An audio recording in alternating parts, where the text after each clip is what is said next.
Hello again. We're looking at the life of Samuel and just some lessons I've learned as I've read through the book of 1 Samuel. Samuel isn't perfect. Samuel makes mistakes, but he was willing to be used. I love that.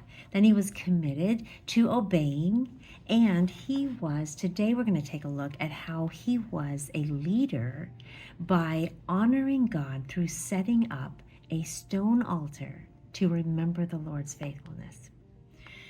The Israelites were in Mizpah, and they realized that the Philistines understood that they were in Mizpah and they were going to come up against them, and they became afraid.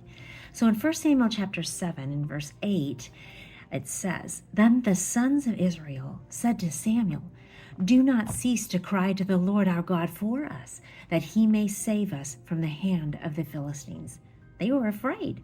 And they knew that Samuel could go before the Lord to help cry out on behalf of them, to say, "Lord, please protect us from the Philistines." They were afraid. So you know what Samuel did? He took the leadership, and he did. He prayed to the Lord God, and God gave a way for the Philistines to be conquered pretty dramatically by the Israelites. Actually, God was the one that protected them. He sent a thunder, and the thunder confused the Philistines, and then the Philistines just kind of ran away, and the Israelites were able to attack them. And you know what? God was victorious. He showed up big that day for them, and all of Israel knew it. You know what Samuel did? Chapter 7, verse 12. "Then Samuel took a stone and placed it between Mizpah and Shen, and called its name Ebenezer. For he said, 'Till now the Lord has helped us.'" Thus far the Lord has helped us, right? So he's recognizing that all the way to this point, God has been faithful. And we wanted to recognize that. And all the way to the future, we know we can trust his faithfulness also.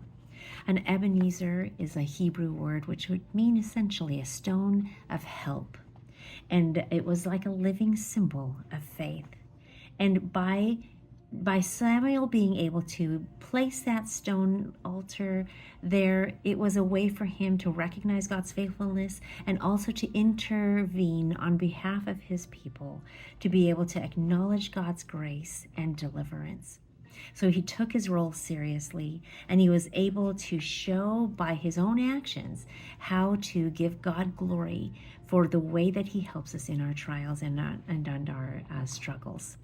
So I am just so encouraged by the life of Samuel, and I know that he was set apart to God's service, and that's how I kind of want to be as well. So hopefully that encourages you as you think about a character that you can look up to as well, that maybe Samuel could be someone that gives you the strength to say, you know what, I will take action to reflect on God's goodness and let other people see that as well, so that they can be encouraged in their own faith as well.